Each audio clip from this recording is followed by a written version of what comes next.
Pronto. Então, vamos lá. Essa vai ser a aula básica, inicial, introdutória para a turma de Direito Penal 2, e nós vamos recapitular a parte de Direito Penal 1, inerente à teoria do crime, ok?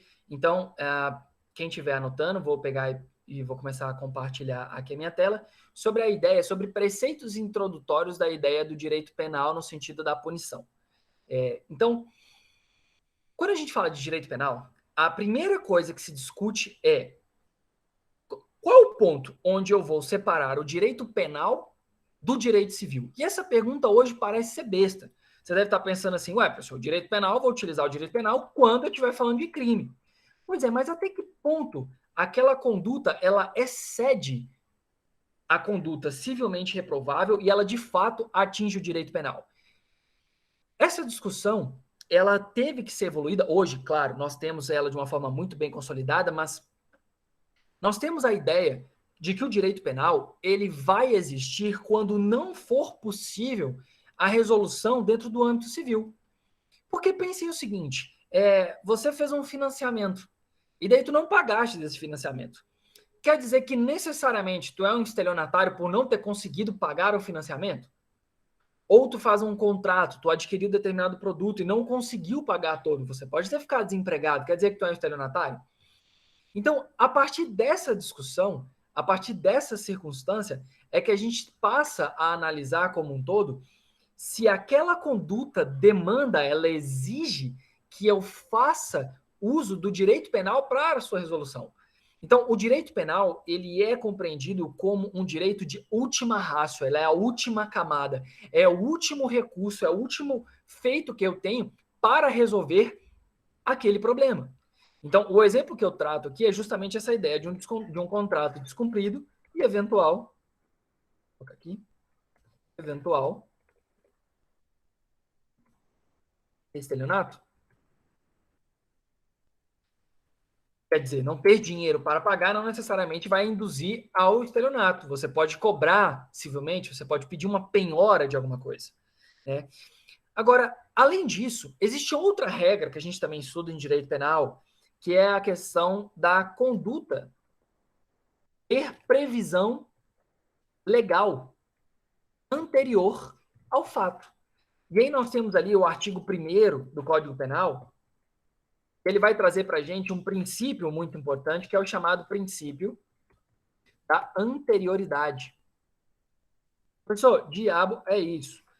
Pesada, princípio da anterioridade diz que não há crime sem lei anterior que o defina. Tá bom, traduz aí, pessoal. Achei bonito, mas não entendi.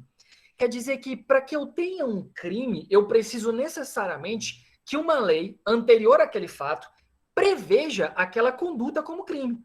Então, vou falar uma coisa muito disseminada, muito comum nos dias atuais.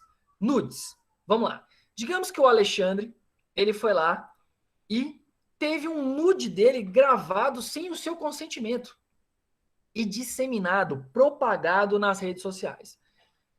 Então, o Xandão do Nudes ficou conhecido assim, com essa alcunha, né, esse apelido, Xandão do Nudes. Teve ali sua imagem divulgada perante as redes sociais. Pergunta, essa conduta, ela é crime? E aí eu vou dizer para vocês, depende do ano que isso aconteceu. Como assim, professor, depende do ano que isso aconteceu? Turma, o nosso código é de 1940. Será que o legislador em 1940 tinha imaginado um negócio de nudes e de vazar nudes? Será que em certa feita ele tinha pensado que poderia acontecer algo nesse sentido? E a resposta vai ser não. Porque o direito como um todo ele tem que evoluir conforme os anseios da sociedade, inclusive para que determinada conduta deixe de ser crime ou que determinada conduta passe sim a ser crime.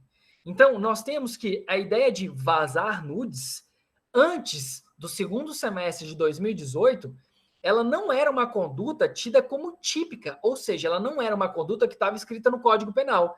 Ué, professor, então podia vazar nudes, não dava nada, estava de boa? Negativo. Tu não tinha uma resposta do direito penal, mas tu tinha uma resposta onde? Do direito civil, a reparação à moral, porque o direito civil, ele diz o seguinte, no artigo 186 e 927.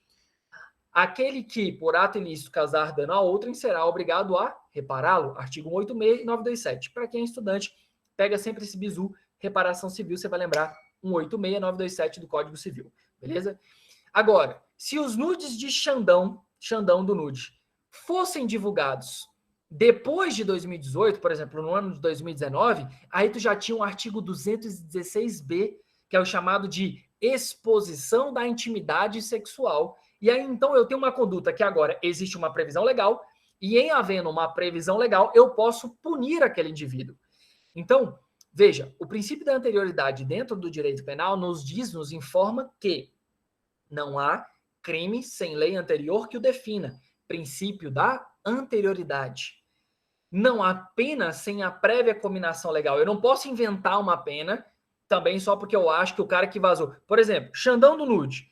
Se o Xandão do Nude teve ali sua imagem divulgada, é óbvio que ele tá morrendo de ódio. Ele tá puto, ele tá indignado.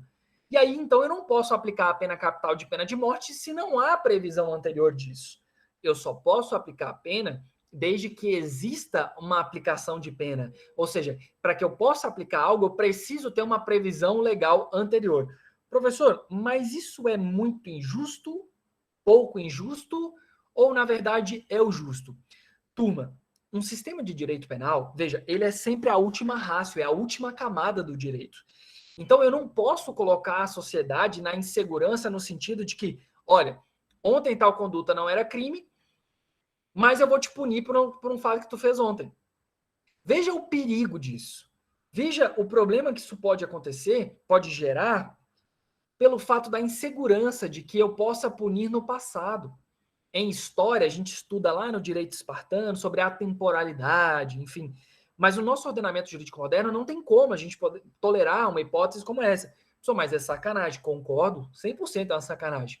Mas para isso, para coibir essa modalidade, nós tínhamos proteção por meio do direito civil.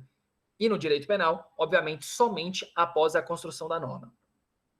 Só que da mesma forma que eu preciso que determinada conduta seja prevista anteriormente, eu tenho também que, às vezes, determinada conduta pode deixar de ser crime.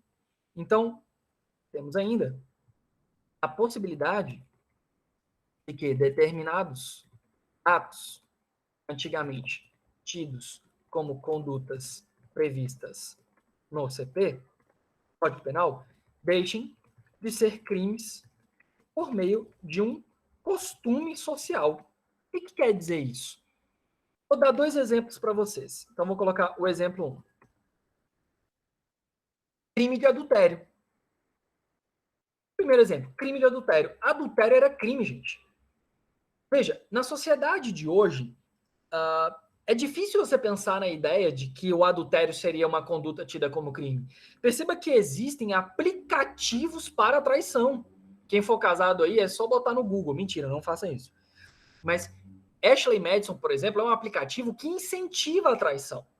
Então, existem elementos hoje que demonstram que a traição, o adultério, ela ficou uma coisa muito mais disseminada. E quando, então, da percepção que a sociedade já estava assim, enraizada essa ideia do adultério, não tinha mais o porquê do uso do direito penal. Quer dizer, já virou uma coisa comum. As pessoas traíram com uma quantidade tão grande de casos que não faria mais sentido eu punir esse tipo de conduta. Então, nós falamos de uma adequação da sociedade. E aí, para chocar, imaginem vocês que existe hoje uma modalidade que permite a lesão corporal à criança, turma. E uma lesão corporal séria. E é permitido e não é crime. E aí você deve estar pensando, professor, que horror. Mas não. Furar a orelha do bebê. Não está ofendendo a integridade física da criança quando fura a orelhinha dela? Sim. Seria um crime de lesão corporal, professor?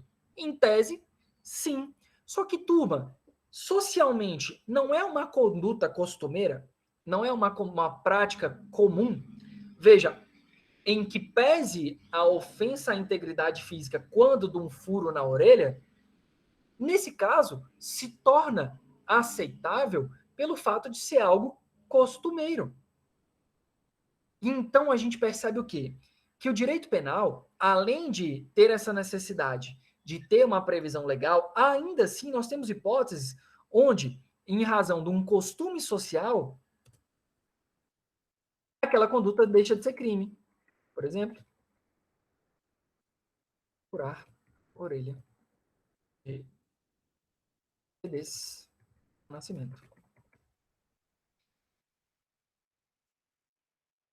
Beleza?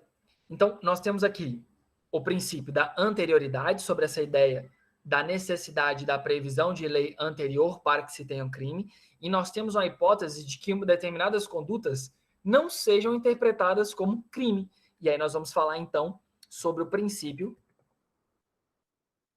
da adequação social. Bem, ainda na linha introdutória sobre princípios como um todo, o direito penal, ele passa por algumas medidas, né, que a gente vai questionar. O para quê? Qual é o sentimento de justiça? Qual é a resposta do Estado frente àquela conduta? Então, o direito penal como um todo, ele tem que ser pautado por elementos objetivos que trazem uma segurança para a sociedade do que é permitido e o que não é permitido.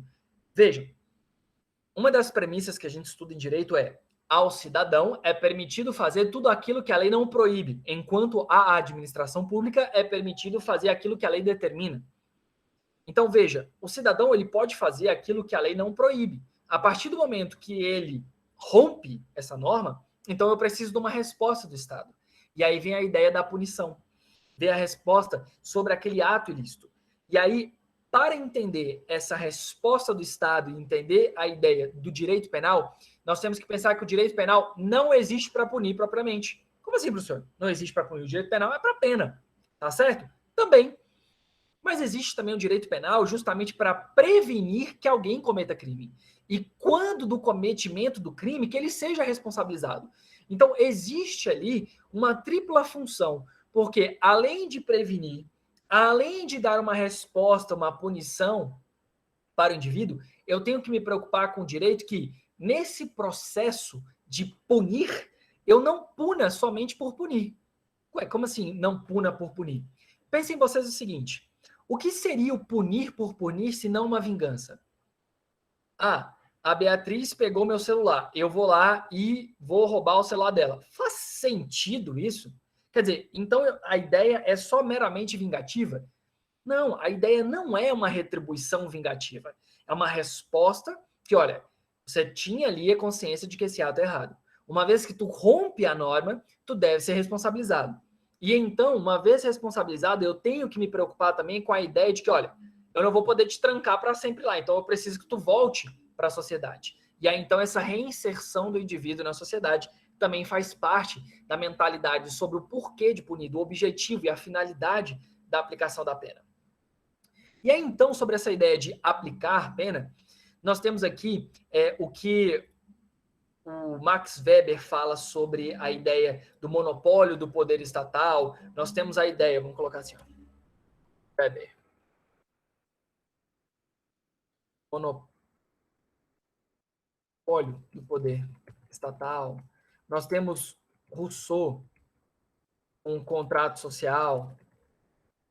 Em suma, para que esses dois aí, professor, esses camaradas? Eu lembro vagamente em um momento da vida que eu estudei isso no ensino médio. Weber ele fala sobre essa estrutura do Estado, onde não pode ser a vítima que vai pegar e aplicar a punição ao agressor, mas que o Estado ele vai se valer do poder que a sociedade deu para ele, para o Estado, para poder representá-los. E essa ideia de que o Estado possui esse poder para fazer isso é justamente o que o Rousseau fala do contrato social. Ou seja, nós, antes mesmo do nosso nascimento, nós já temos um contrato assinado falando, Estado, olha, eu vou abrir mão da minha faculdade de poder fazer o que eu quiser para que tu possas botar ordem como um todo na sociedade e evitar um estado de calamidade maior. Então você vai deter o poder legítimo para executar a punição.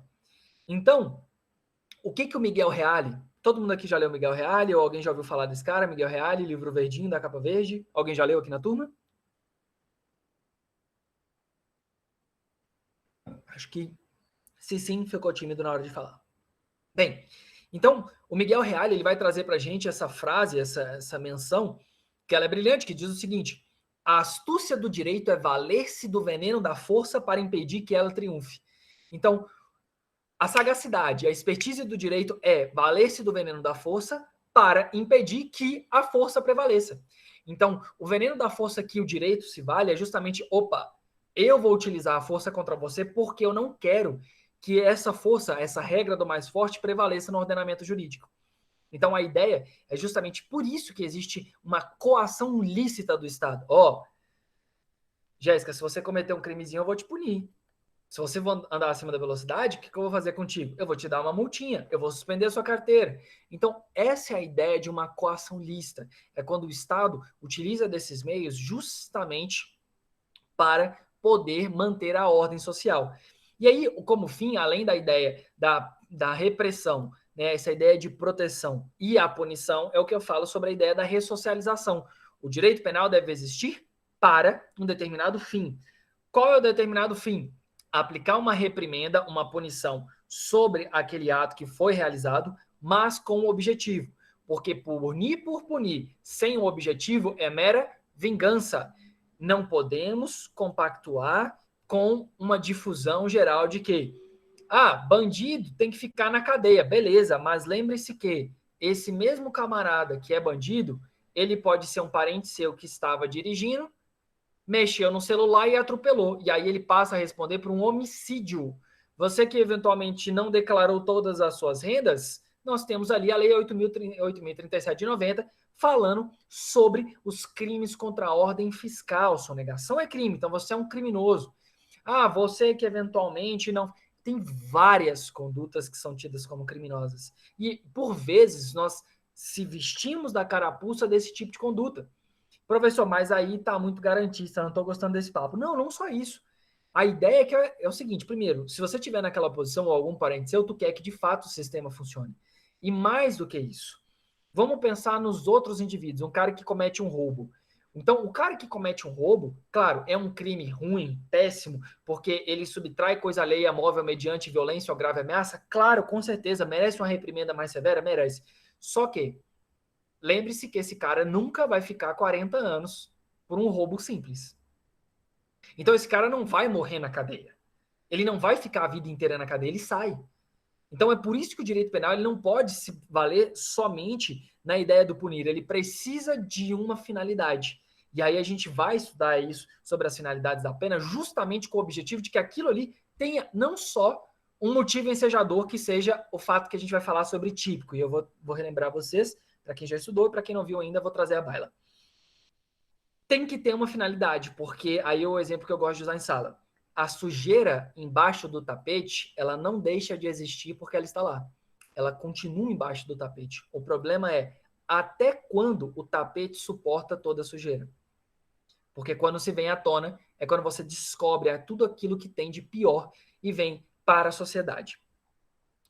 Nós tivemos uma alteração recente sobre o máximo da pena. Como assim máximo da pena, professor? É o máximo da pena que o indivíduo pode cumprir dentro da prisão. Professor, agora quanto? São 40 anos. Show de bola, professor. Massa. Mas por que o Fernandinho Beiramar e alguns outros condenados têm ali uma pena de 200 anos? Veja, dizer que alguém pegou 200 anos não quer dizer que ele vai ficar preso 200 anos. Eu sabia, professor, esse sistema de direito vagabundo não vale de nada, solta bandido. Não, não é isso. Quer dizer que o máximo que alguém pode ficar preso hoje são 40 anos. Então, se ele pegou 240 anos, ele só vai poder cumprir 40. Ué, professor, mas que absurdo. Então, por que deu uma pena para ele de 240 anos? Explico. Porque depois de determinado ponto do cumprimento da pena, nós temos reduções que podem ser realizadas, abrandamentos como medida de ressocialização. Isso é chamado de progressão de regime. Se o camarada pegar uma pena superior a 8 anos, fechado. Se o camarada pegar de 4 a 8 anos, semiaberto. Se ele pegar de 4 anos e 1 dia, se ele pegar de 1 mês, 1 dia a 4 anos, regime aberto. Então, veja, depois de determinada quantidade de cumprimento da pena, ele vai ter uma progressão. Se o cara pegou 240 anos, a progressão dele vai ser com base nos 40 máximo? Não, vai ser com base nos 240. Então, vamos pensar hoje. O camarada teria que cumprir ali 50% da pena para que ele tivesse uma progressão do regime fechado para o semiaberto. Então, se fosse hoje, uma pessoa condenada hoje a 240 anos por crime hediondo, regime fechado, ele só poderia progredir em 120 anos. E aí, vamos além? 120 anos, ele vai cumprir ali no máximo 40. Isso quer dizer que ele vai ficar toda a pena dele fechado, ok? Então, essa é a lógica sobre o tamanho da pena, qual é o máximo de cumprimento e a diferença entre os dois. Por enquanto, se tiver alguma dúvida, pode se manifestar. Se não tiver, pode continuar aí de boinha na lagoinha. Bem, agora voltando, vamos dar um step back sobre a ideia do crime. Então, em Direito Penal 1, a gente fala sobre as teses do direito penal e nós falamos dos elementos do crime. Essa teoria do crime ela vai permear todo o semestre do Direito Penal 1 e nós vamos utilizar como base para ilustrar o que nós vamos, de fato, aplicar dentro do Direito Penal 2. A teoria vigente hoje é chamada teoria finalista, né, vai analisar a circunstância inerente ao fato e às condições do indivíduo para que eu possa verificar qual conduta se amolda, né, se aperfeiçoa àquilo que foi praticado. Então, para que a gente fale de crime, foi necessário desenvolver uma teoria sobre quais elementos do crime. Quais são os elementos do crime no nosso ordenamento jurídico atual? Todo crime ele tem que ser um fato típico, antijurídico e culpável. Professor, já ouvi isso 755 mil vezes.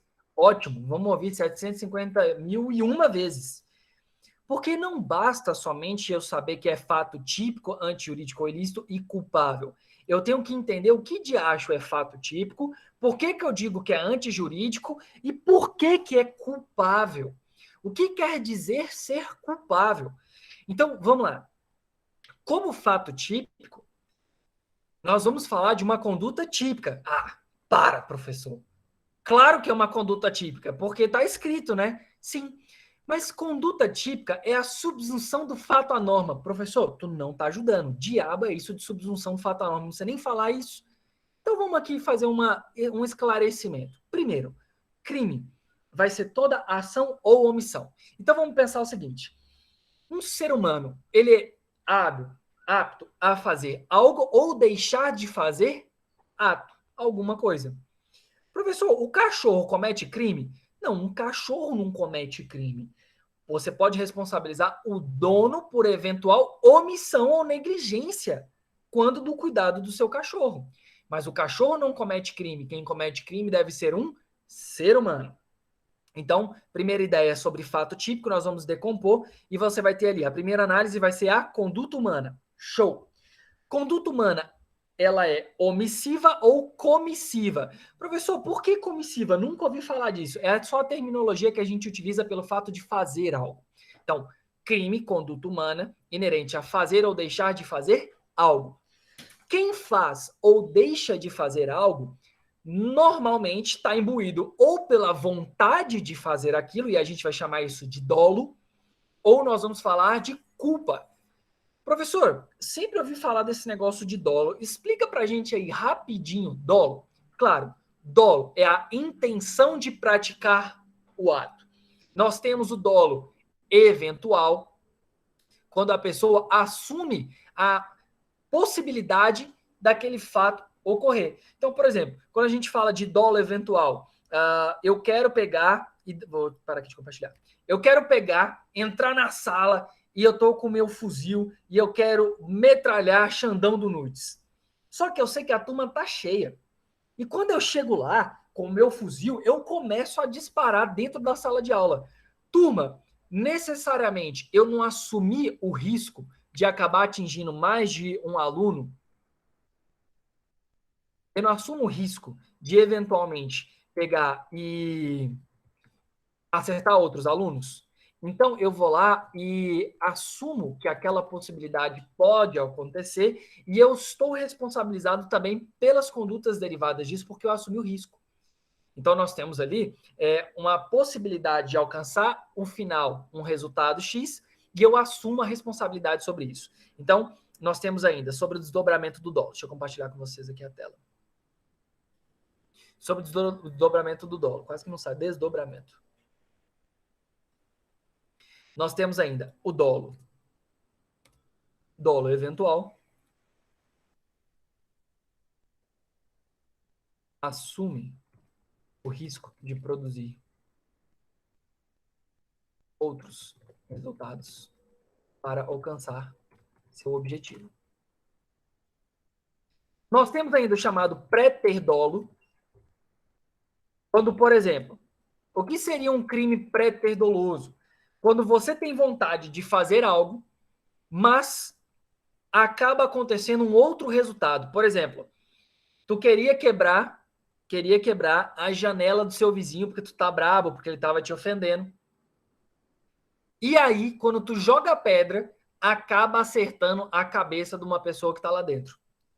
Então, aqui no caso, eu tenho dolo na conduta antecedente e culpa, porque eu não tinha intenção de acertar a cabeça, mas eu acertei no resultado alcançado. Então, nós temos a ideia de pré-ter doloso, coisa que a gente fala muito. Professor, fala uma discussão aí que a gente tinha muito recente sobre pré-ter dolo, que não seja jogar pedra na casa dos outros, porque o povo não faz isso normalmente, não é habitual. Sim, havia uma discussão sobre a ideia do crime pré-ter doloso na condição onde a pessoa ingeria bebida alcoólica, ou seja, ela bebia, ela sabia que estava cometendo um crime, então ela ali, ó, dolo em dirigir embriagado, mas jamais previa a possibilidade de atropelar alguém. Então, teria ali a responsabilidade culposa no resultado. Então, obviamente, há muita discussão sobre isso, porque, em tese, a pessoa que bebe e dirige assumiria o risco de produzir o resultado. Então, o bizu que normalmente a gente dá em cursinho é que quando a gente fala de dolo eventual, é o dane-se. É o brabão. Vai lá e vai fazer e não importa. Agora, no caso do pré-ter dolo, é o danou-se. Deu ruim. Então, deu ruim. Beleza? Ainda, sobre essa ideia de dolo ou culpa, então dolo a gente já sabe, é a intenção, produzir o resultado. Do outro lado, nós vamos ter a culpa. E aí a culpa, ela necessariamente ela vai trazer algumas percepções. A primeira dela é que não havia intenção, mas ocorreu. Seja, ocorreu. Aí vamos lá. Seja por negligência, imperícia ou imprudência. Professor, negligência, imperícia e imprudência. Gente, você não tomou todos os cuidados que você deveria. Tu fez um ato que tu não tinha expertise para aquilo. Você deixou de fato, tomar atenção quando não deveria ter cochilado, quando você não podia ter vacilado. Tem um caso muito famoso de uma atriz, agora eu não me lembro se foi a Cristiane Torlone, de fato eu não me lembro, a gurizada que é mais noveleira vai saber com certeza, que ela foi dar ré no carro dela e sentiu que passou por cima de alguma coisa. Quando ela foi ver, era o filho dela. Então ela atropelou a própria criança. E aí então ela cometeu um homicídio? Cometeu um homicídio. Ela tinha a intenção de matar? Não. Então, obviamente, ela não tomou cuidado, precaução para que a criança dela não saísse quando ela estava dirigindo, dando ré. E, professor, isso é crime? É, gente, isso é crime. Homicídio culposo é crime. Só que, claro, existem previsões, como essa entre especial, que o dano causado ele é tão grave para a pessoa que transgrediu a norma, que o direito penal pode falar, olha, uma mãe que atropelou o próprio filho, ela já sofreu o suficiente, eu não tenho um porquê de aplicar a pena, porque a maior pena que poderia ser aplicada a ela já foi aplicada. Então, existe essa possibilidade. Tô lendo aqui o chat, vou disponibilizar essa apostila? Vou disponibilizar esse material, sempre vou disponibilizar o material, tá bom? Bem, então, uma vez que a gente entendeu essa primeira parte, a gente só falou de conduta humana, dentro do fato típico, beleza? Então, ó, teoria do crime, falei de fato típico, primeira coisa que eu vou lembrar, conduta humana, ação ou omissão, dolo ou culpa. Professor, se um crime tá lá, ele foi feito sem querer e não tem nada escrito no crime sobre a modalidade culposa, então a conduta vai ser atípica, porque o direito penal precisa trazer a previsão daquele crime. Então, se não existe, por exemplo, uma conduta de roubo culposo, não existe um roubo culposo. Então, se eventualmente houve culpa em alguma daquelas circunstâncias, obviamente não vai ter crime. Se eu tirar qualquer um desses elementinhos que eu vou falar aqui agora, dentro do fato típico, a conduta vai ser atípica. Beleza? Hein, professor, deixa eu te falar, aí no caso da internet, há crime culposo ou sem Como assim? intenção? Crime cometido dentro da internet? No âmbito da internet? No caso, porque você não vê, né, a pessoa. Tudo é digitalizado. Uhum. Aí, no caso, existe essa diferença de crime culposo, com intenção ou sem intenção? Você não precisa ver a pessoa, não, para cometer um crime. Mas, às vezes, por exemplo, você está compartilhando uma notícia e você não sabe que aquela notícia, na verdade, ela é uma fake news, né? Então, você está compartilhando aquilo ali, uma notícia, por exemplo, de uma reportagem que se valeu de fontes falsas. Então, ali naquele caso, você não sabe, você não tinha a intenção de caluniar, difamar ou realizar eventual. Não, injúria fica meio difícil, mas caluniar ou difamar alguém. Na verdade, você estava narrando aquela conduta. Então, veja que você agiu sem a intenção de causar lesão, você simplesmente compartilhou. É o que direito penal a gente fala de ânimos narrandi, né, de noticiar uma informação. Então, nesse caso, você pode utilizar sim. Agora, o fato de ser online não vai deduzir necessariamente que vai ser culposo ou doloso. O que a gente tem que analisar é o que o cara fez, como ele fez. E aí sim a gente consegue verificar. A gente vai analisar a omissão ou a ação que foi realizada. Entendeu, Vanessa? Ficou claro? Entendi, professor. Obrigadão. Show. Beleza. Então, primeiro elemento dentro do fato típico, conduta humana. Segundo ponto, vamos lá. O Léo estava de boa, andando na rua. Eu vou lá e cometo um furto. Tirei o salário dele que ele tinha acabado de sacar. Léo, acabei de surrupiar, sou um mão leve que foi lá e pegou o dinheiro da sua carteira. E aí então, o Léo, quando chega em casa, tranquilaço, ele já tá lá com seus 3 catarrentos. E aí, quando ele vai mostrar pro companheiro dele, olha, tá aqui meu salário, mozão. Cadê o salário? Naquele momento, ele tem um ataque cardíaco e morre. Será que eu, que furtei o Léo, vou responder pelo crime de homicídio porque ele teve um ataque cardíaco já em casa e morreu? A resposta é não. Pô, professor, mas se não tivesse tido furto, o cara nunca ia ter um ataque cardíaco lá na frente. Sim, gente, mas eu preciso ter uma relação lógica, né, entre o meu ato e causar o resultado morte. Uma coisa é efetuar um disparo na barriga de alguém ou na cabeça de alguém. Eu tenho uma ação, eu tenho uma intenção clara, quem atira na cabeça notadamente tem uma intenção, o ânimos necandi, a vontade de ceifar a vida, a ideia da ocisão da vida, né? E, em outra circunstância, eu ter a ideia do susto que ele teve quando não encontrou o salário ser distinto, não há, na verdade, uma relação direta entre o meu ato e o coração dele parar de bater. Até porque pode ser uma causa genética, alguma coisa assim, enfim, uma patologia anterior. Então, eu preciso de que tenha uma relação direta entre o resultado e a minha ação ou omissão. Isso é chamado de nexo de causalidade. Causalidade, causa, deu causa. A minha ação diretamente incidiu naquela causa. Quem dá um tiro em alguém é responsabilizado pela morte desde que o tiro seja responsável. Então, eu dou um tiro, vamos lá, vamos colocar outra pessoa. Eu dou um tiro no Mévio, mas ele morre porque ele estava com Covid.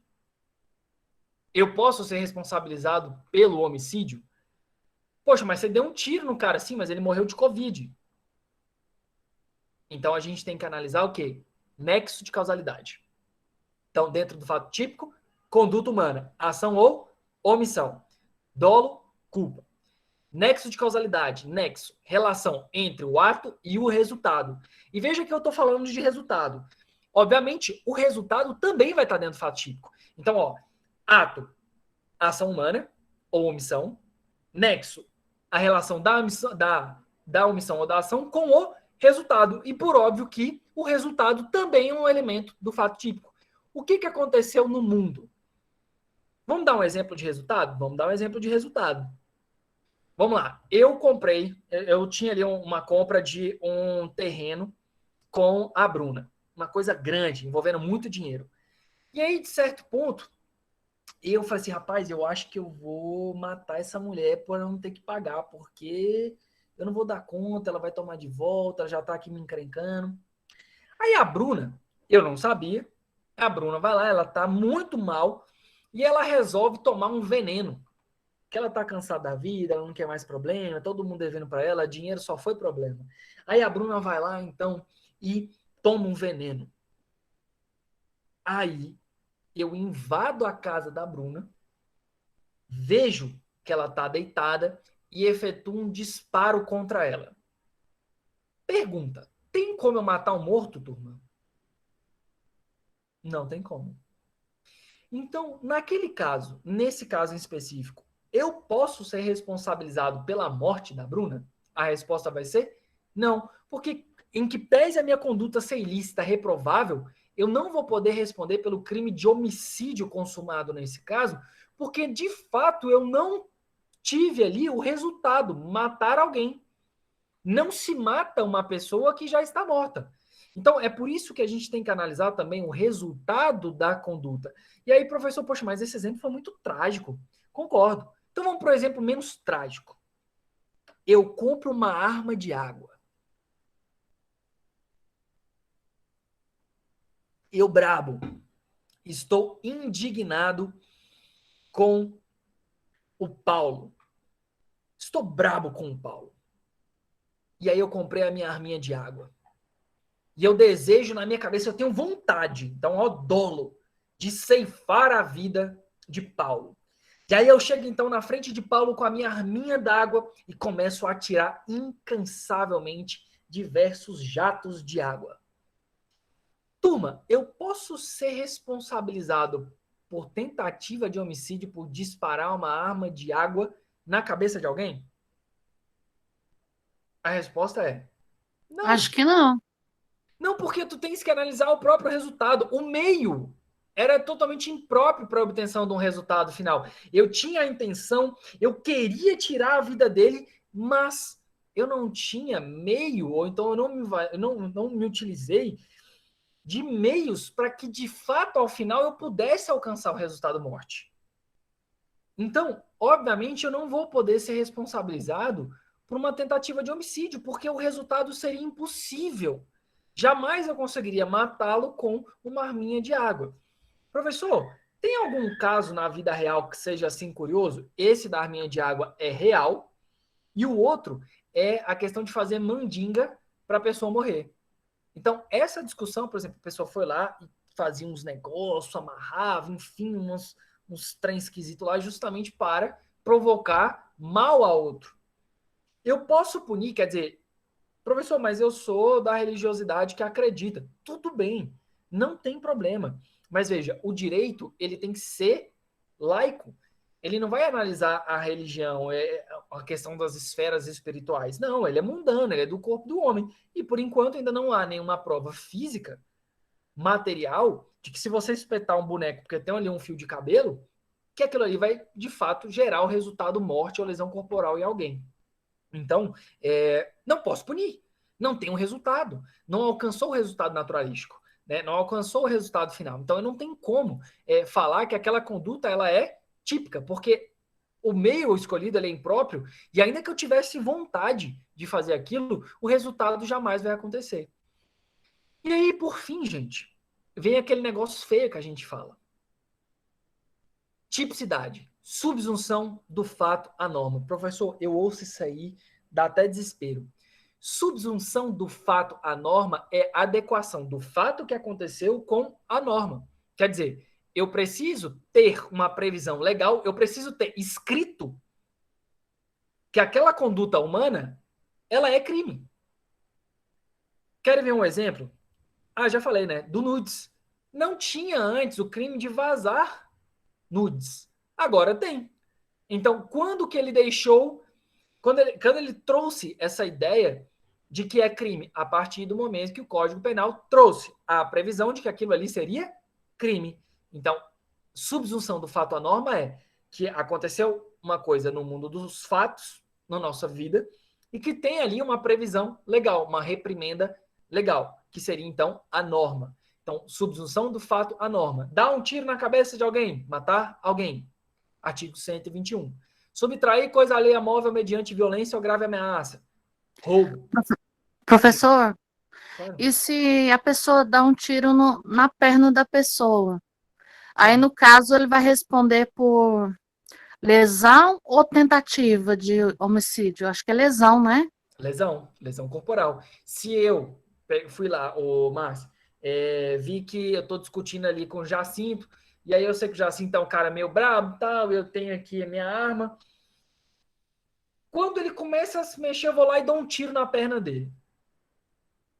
Qual era a minha intenção? Matar ele? Não. Não, Mas eu queria pará-lo. só machucar ele. Machucar, eu queria ofender a integridade dele. Agora, Márcio, imagina se eu acertei uma veia ali, femoral, e o cara veio a óbito. E agora? Aí complica, né? Será que ele vai responder por lesão corporal ou ele vai responder pelo crime de homicídio? Aí, nesse caso, eu acho que ele vai responder pelo crime de homicídio. Aí é Não? onde vem um ponto interessante. Porque nós temos o quê?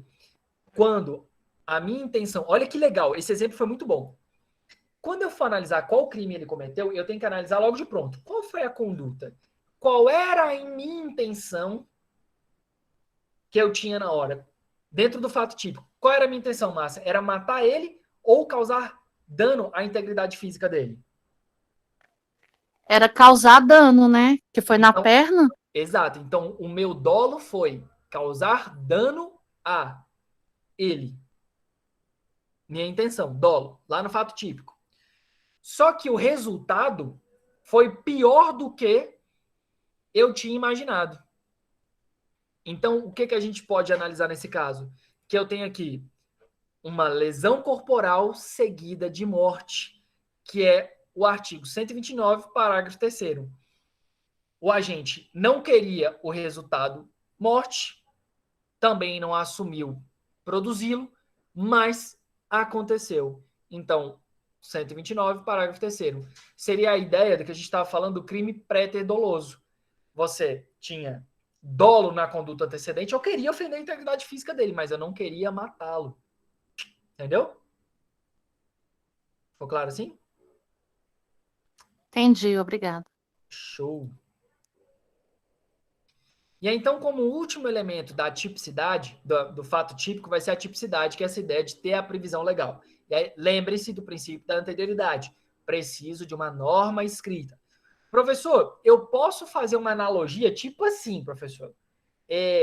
Não é bem o crime de vazar nudes, não, mas era algo semelhante. Por exemplo, em 2017, não tinha crime de vazar nudes, professor, mas será que eu podia interpretar como outro crime a dignidade sexual? Não. Eu não posso fazer analogia em mal da parte para a criação de um tipo penal. Eu não posso pegar e falar assim, mas é tão próximo aquele crime do outro crime, será que eu não posso pegar e dar uma forçadinha aqui para um crime ser outro? Não. Não é admitida analogia em mal da parte.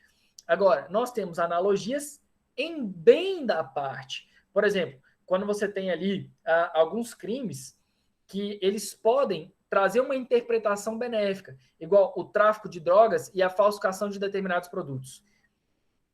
Eu tenho um benefício que a lei de drogas traz, que a falsificação de determinados produtos não apresentam. Mas por serem condutas que são reprováveis de igual forma, que têm consequências graves e que tem certa feita ali uma similitude em alguns pontos, é permitido a alguns institutos que eles possam se comunicar por fazer uma analogia em bona parte, em bem da parte, ok? Então seria essa hipótese de analogia em bem da parte. Professor, tá bom, beleza.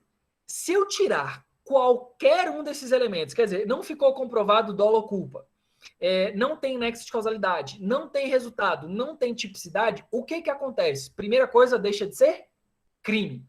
Então, você deixa de ter aquela conduta como uma conduta criminosa. Quando você saca qualquer um desses elementos, ela se torna atípica. Só que, além disso, atenção, nós temos ainda que parte da doutrina vai trazer sobre a lesividade da conduta. Quer dizer, a relevância daquela conduta para o ordenamento jurídico.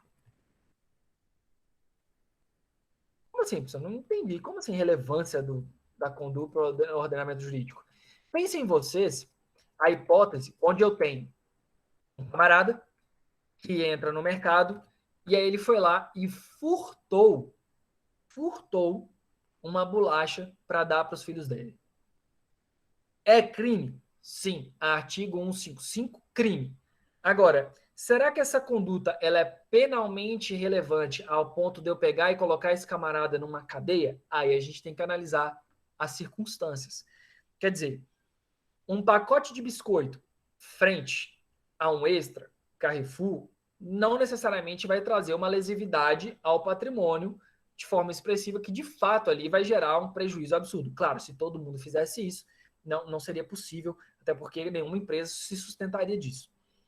Mas analisando um caso em concreto, nessas especificidades, que era de fato para a alimentação da sua família, será que é penalmente relevante que esse camarada seja preso, que tenha toda uma persecução penal, quer dizer, que eu tenha todo um procedimento penal para que ao final chegue no deslinde da condenação desse indivíduo?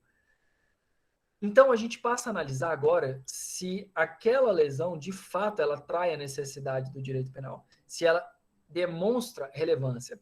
E, por vezes, se a conduta não atrair essa lesividade, nós temos aqui o princípio da bagatela, que é também conhecido como princípio da insignificância. São justamente preceitos que vão falar, olha, a conduta é reprovável? É. Então vamos lá, ó. O cara queria pegar aquele alimento? Queria. Ele surrupiou aquilo, então ele tem o resultado. Ele foi lá e entrou e pegou. Então eu tenho um nexo de causalidade. Eu tenho um artigo 155 falando exatamente o que o cara fez. Então aqui, ó, preencheu todos os elementos do fato típico. Só que aquilo ali não atrai determinada lesividade ao ponto de fato eu falar que aquela conduta traz a importância do direito penal ao caso. Então, a ideia da aplicação da bagatela ou da insignificância pode ser utilizada para afastar a tipicidade dessa teoria do crime. Então, aqui nós temos também, consequência,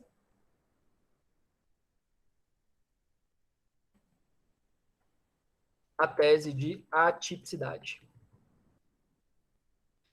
Por enquanto, gurizada, se tiver alguma dúvida, eu vou pedir a gentileza de que vocês se manifestem, nem que seja no chat. Se não tiver dúvida, eu vou continuar partindo do pressuposto que está tudo tranquilo, está de boinha. Tranquilo? Bem. Chat, nenhuma manifestação, então estamos de boinha. Primeiro elemento do crime, fato típico, já fizemos a decomposição e, em tese, entendemos todas as elementares do fato típico. Agora, o segundo elemento do crime, da teoria do crime, vai ser a ilicitude, a antijuricidade. Né? Então, ilicitude, antijuricidade, quer dizer que eu tenho uma previsão da norma, só que o camarada, não satisfeito com aquilo ali, está previsto, ele vai lá e rompe. Ele comete aquela conduta tida como típica. Ele vai lá e faz mesmo, ele mete o louco. Ele é o cabulosão do doidão. É um maluco prateado e ele vai lá e faz, ele quer fazer aquilo. Ok. Então, a partir do momento que ele faz isso, ele rompe a norma. Então, além de ser típico, ela é ilícita. Mas, professor, faz sentido eu colocar ilícita? Quer dizer, só o fato de ser típico não quer dizer que já era crime? Aí eu lhes digo que não. E aí nós vamos olhar lá o artigo 23 do Código Penal, que ele vai falar sobre as excludentes de licitude. Então, o que seria uma excludente de licitude? É aquilo que vai afastar esse caráter de ilícito da coisa. Então, nós temos ali o estado de necessidade. Então, por exemplo, tá pegando fogo aqui uma balades. Você tá correndo. Cara, o bicho caiu no chão. Você pisou na cabeça dele, causou ali a morte do cara que caiu no chão para você salvar a sua vida. Então, existe um estado de necessidade onde, naquela circunstância, você teve que tomar uma atitude. Tem duas pessoas que estão lá nadando. Uma começa a afogar. O camarada começa a te puxar para baixo para ele sobreviver. Se tu eventualmente dá um empurrão, um murro na cabeça, morre, e o cara para de te puxar para baixo, era um estado, uma condição de necessidade, né? Então, não sei se vocês já chegaram a ler o livro O Caso Exploradores da Caverna, e aí, claro, não vou adentrar no mérito disso, até porque são outras variáveis, mas uma das teses que seria cabível, porque são pessoas que ficaram presas numa caverna e tal, e aí, eventualmente, eles matam uma para comer. E aí, uma das teses que normalmente é utilizada é o estado de necessidade, porque se elas não matassem para comer, elas iriam morrer. Então, é uma das teses. Outra hipótese de extinção da ilicitude, da exclusão da ilicitude, é a legítima defesa. Então, veja, o cara vem para cima de você com uma arma, você vai lá, pega sua arma e dispara antes. Você cometeu uma ação? Uma ação. Tinha a intenção de efetuar um disparo no cara? Tinha, matei ele antes dele me matar. O cara morreu, tem um resultado? Tem. O nexo foi, você pegou e atirou na cabeça e o cara morreu? Exatamente. Agora, essa conduta, ela foi ilegal? Aí vamos analisar o quê? Se estava sobre a ideia de uma legítima defesa. Se tiver como condição de legítima defesa, esse ato vai ser ilícito? Não, ele vai ser lícito. Portanto, nós não iremos falar que houve ali, no caso, um crime. E, por fim, o estrito cumprimento no dever legal ou o exercício regular do direito. Professor, o que é isso aí? Estrito cumprimento do dever legal. Gente, inevitavelmente, quando um policial vai efetuar uma prisão, ele vai cercear ali a liberdade do indivíduo. Ah, então ele não está cometendo nenhum tipo de cárcere, né, professor? Ele não está fazendo isso, ou então um constrangimento legal. Não, porque ele de fato está cumprindo o que ele tem que fazer. E o exercício regular do direito. Vamos lá. Dar um murro na cabeça de alguém é crime? É. Agora, se você está numa luta de boxe, qual é o objetivo daquilo ali, né? Justamente trocar soco. Então, você nada mais está fazendo do que um exercício regular do direito. Naquela condição, você está fazendo exatamente o que seria permissível, o que seria condizente com o que se espera, ok? Esses elementos seriam excludentes, e são excludentes da ilicitude do ato realizado, ok? Alguma dúvida? Se tiver alguma dúvida, manifestação no chat ou pode pedir a palavra. Professor, sim, pode falar. Uma situação, futebol, o jogador vai lá, vamos colocar, não vou falar a palavra, mas faz uma falta. E decorrendo dessa falta aí, a pessoa sofre uma lesão, fratura uma perna, um braço.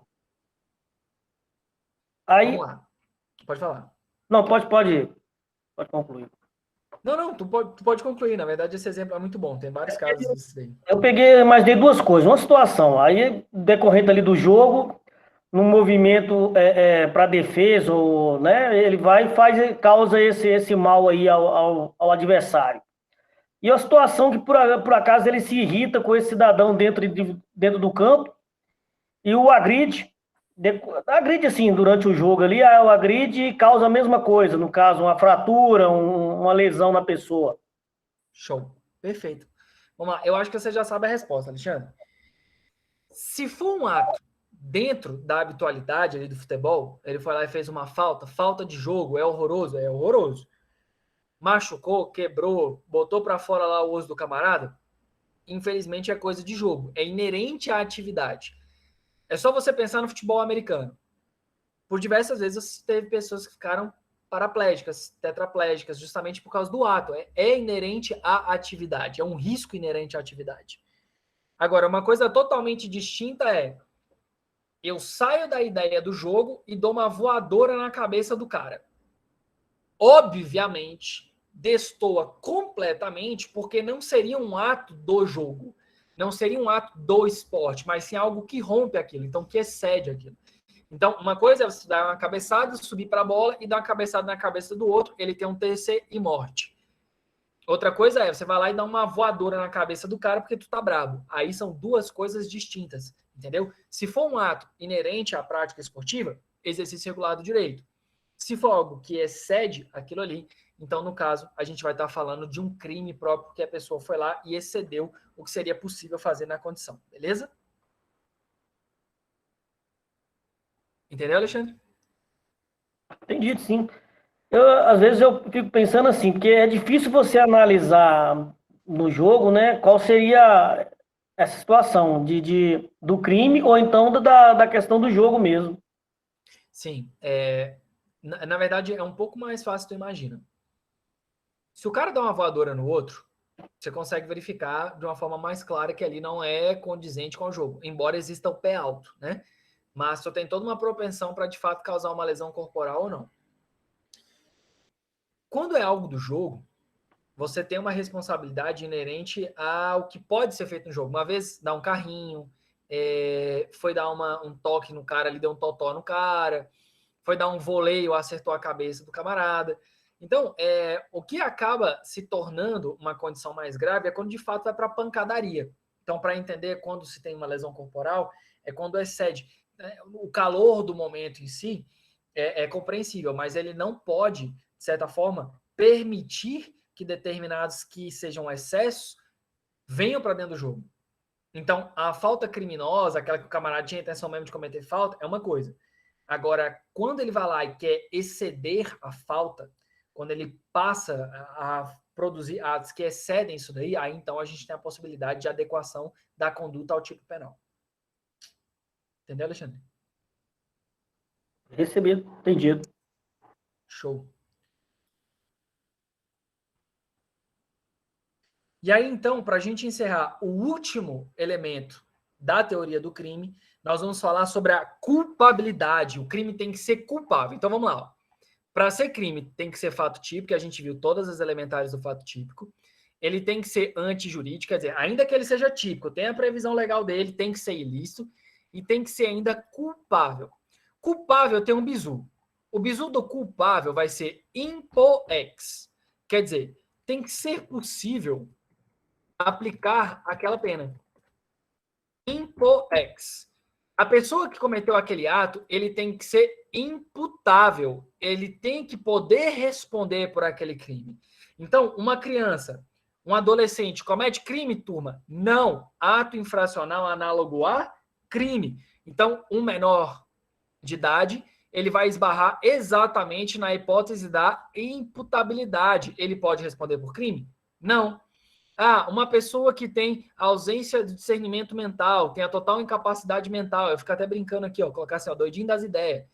O cara, se ele for inimputável, ele não vai poder responder pelo crime. Professor, então quer dizer que doido pode matar e que ele fica de boa? Não, nós temos medidas de internação para quando você tiver alguém que tem uma inimputabilidade, uma debilidade da sua faculdade mental, tá bom? Isso aqui é só para dar uma descontraída na aula, mas sem qualquer tipo de teor agressivo ou hostil. É só para que, de fato, fique um pouquinho mais leve. Beleza? Então, tem que ser possível aplicar a pena. Ou potencial conhecimento da ilicitude da norma. Gente, fala assim, mas eu não sabia que era crime. Tudo bem. Não saber que é crime uma conduta não pode afastar totalmente o direito penal. Mas existem circunstâncias que são tão excepcionais que, de fato, fica complicado você aplicar determinada pena, porque é como se a pessoa tivesse realmente a impossibilidade de conhecer que aquilo ali era um crime.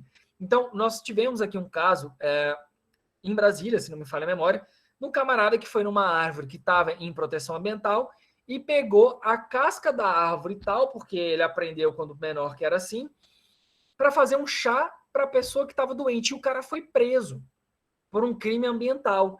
E aí, veja, tinha como esse camarada saber em algum momento da vida que aquilo ali não era possível, que aquilo ali era uma conduta criminosa? Provavelmente não.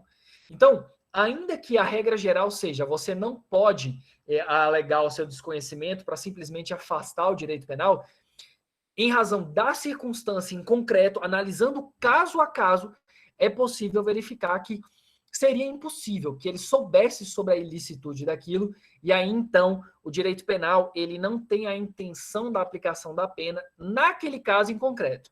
Então a regra geral está prevista na LINDB e vai falar que ninguém pode se excusar da lei alegando seu desconhecimento. Mas nós temos no direito penal essa hipótese da necessidade de analisar que se de fato havia como o cara saber ou não que aquilo ali poderia ser uma conduta tida como típica.